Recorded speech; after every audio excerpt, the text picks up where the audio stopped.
Hey guys, have you ever fallen asleep to the sound of a mine shaft dripping in Minecraft and Reddit history? No? Then this video is for you. Today I will read you Reddit and play Minecraft. Sweet dreams. What is the creepiest real-life story you know that still sends chills down your spine? A Skeeter on my Peter replies, was about 7 or 8 years old and went with my family to this man-made lake, Family Park Place in South Georgia. Basically a big dugout pond that the owner put a bunch of beach sand and palm trees around and charged admission for people to come, park their cars, grill, and swim for the day. Also had a big, unsafe as hell water side that kids got hurt on. So where my family would park was in front of this little island that was a clump of sand about 30 yards off the shoreline. I was not the best swimmer, but the depth was just above my head, so I could bob up and down and bounce out to this island. Bouncing out to that little island one day we were there, my foot came down onto what felt like a face, felt what was a nose on my toe. The thing I remember is the feeling of hair flowing between my toes, that feeling of fine hair waving in water. I freaked out and for the longest time just sat on the shore, was a little kid and did not think of anything about it. I can still remember the scared parents going around yelling this kid's name, asking if anyone had seen this little boy. They pulled his body from under the water right in front of that island. I'm 47 now and can still remember the feeling of that hair between my toes. Forgotten Shark replies, the case of Septic Tank Sam. In 1975, an Alberta couple wanted a pump for their septic tank, and they decided to take the pump from the tank in their old abandoned farm instead of buying a new one. In doing so, they discovered a dead body that was thrown there. The victim's story is very horrific. He was tortured and sexually mutilated before he was shot, then thrown in the septic tank of an abandoned farm, hoping that the crime would never be discovered. The victim was identified in 2021, but the murder is yet to be solved. Edit. It was in 1977. Bulky Broccoli replies, the Valley of Headless Men in Nunhoney Valley, Canada, a remote wilderness area famous for a series of unexplained disappearances and headless corpses found between 1905 and the mid-20th century. Local natives in that area would tell hunters and gold diggers not to go to that part of the valley, as everyone who does never makes it back. Second question. People who found out about someone else's double life. What's the story? Sylvia's bitch replies, retired lawyer here. I once represented a widow who was seeking survivor's benefits from her husband's military pension.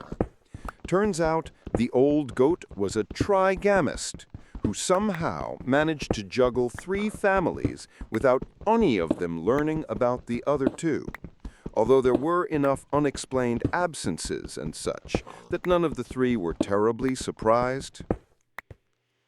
Catsweed Coffee replies, around year 8 of my marriage, I met my then husband's girlfriend of 9 months.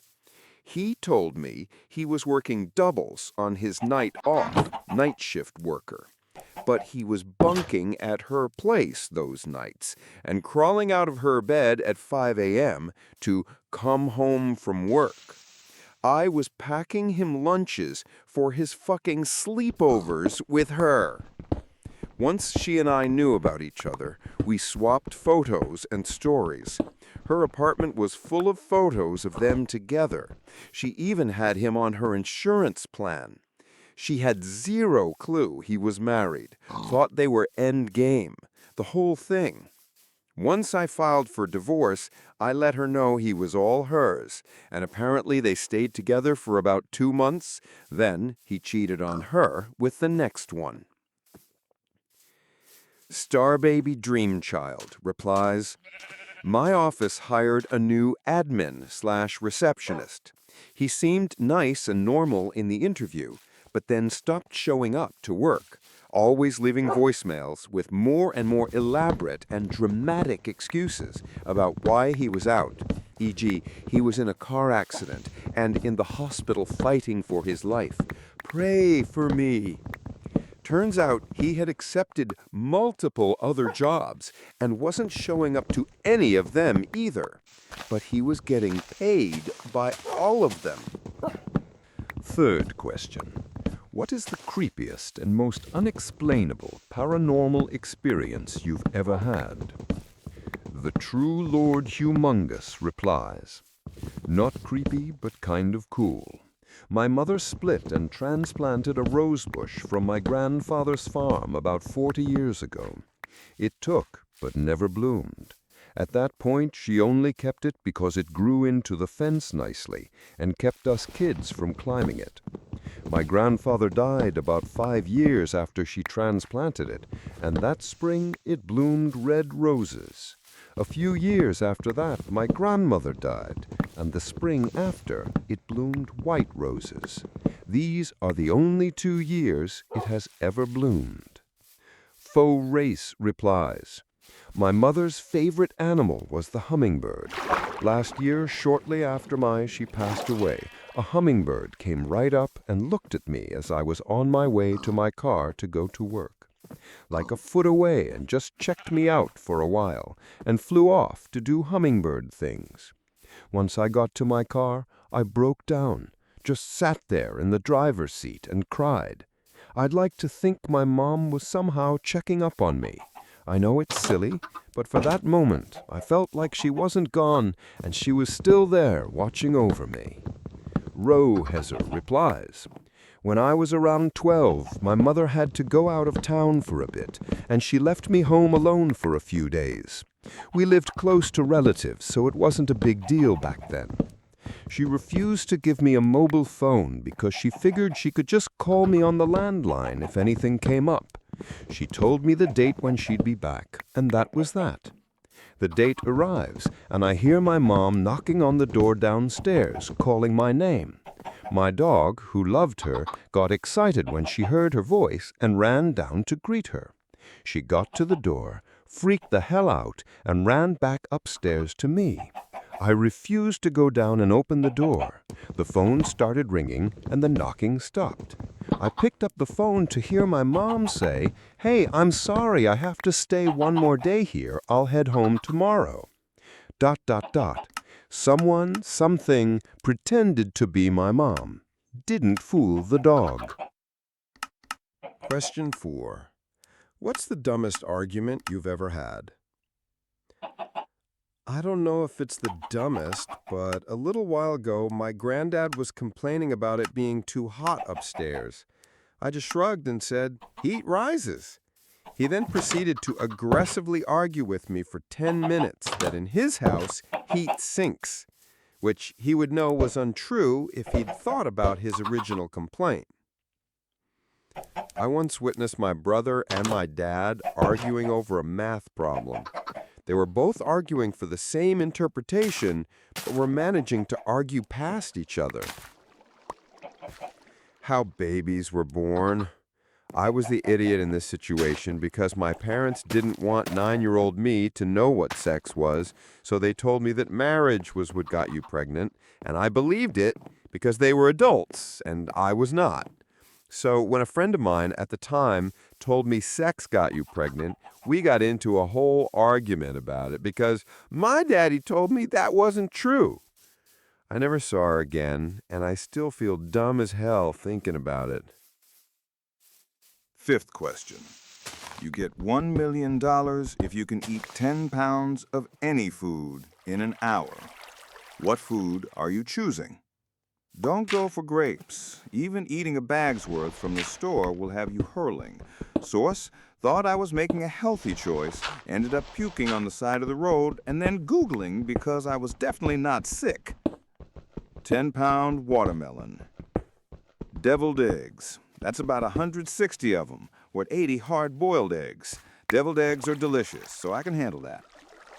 When I was deployed to Iraq, there was a contest. We got free honey buns. I don't know why, but every week or so, a stack of honey buns appeared. The contest had a $5 buy-in. You had 1 hour to eat 12 honey buns, one box. You could eat or drink anything else you wanted in that hour, but you couldn't vomit anything up. If you managed to eat 12 honey buns in 1 hour, you got the entire value of the pot. After 12 months of this contest, no one had won. The pot was over $700. They ended up donating the money to charity. So 140 plus attempts to eat 12 honey buns in 1 hour. No way would I choose honey buns as a response to this post. Sixth question. Dear men, how is your mental health? Catherineela replies, I smile a lot so people don't ask. Bobo Chocho 1 replies, in the words of Ving Rhames, pretty freaking far from okay. Aramandra Seth replies, lost my job, my GF, and my health. So terrible. I've dug myself out of this hole before. I just hope that I'm not leaving a piece of myself every time I dig myself out. The commentator answers him. Another way to look at it is you're gaining insight, wisdom, and strength each time you pick yourself back up. We all leave pieces of ourselves on our journey through life, but in those losses, we also gain some things as well. Things like empathy for others, wisdom to do things differently in the future, appreciation for the things and the people we do have, a chance to pivot in a new direction, etc. Best of luck in whatever struggles you're going through. The seventh question, and I think it is the last one for today, Only All Caps replies, that people would never tell you you're fat, but they sure have no problem telling you that you used to be. The commentator answers them, I think there's nuance involved here. My weight has yo-yoed a lot over my life between being a little chubby and just outright fat. I was about 15 when my friend's mom said, you're looking slimmer. You used to be really podgy in front of our whole friend group. I've never forgotten it. I felt awful. I've had other friends remark in adulthood, hey mate, you're looking well. Have you lost some weight? Good for you. They treated me with respect when I was 20 pounds heavier. They celebrated a win for me slimming down. No foul IMO. Novato 1995 replies, how much better I feel. Less back pain, much more energy, better skin quality, much more restful sleep, getting sick less often, and farts. Farts come with losing weight. Alex543 replies, my penis. Not trying to be pervy, just a fact. The commentator replies to that one, I came here for this comment. Guys, I hope these 7 stories were enough for you to fall asleep. Thanks for listening. And if you didn't have enough stories, you can go to other videos on my channel and listen to other stories. Bye-bye, everyone.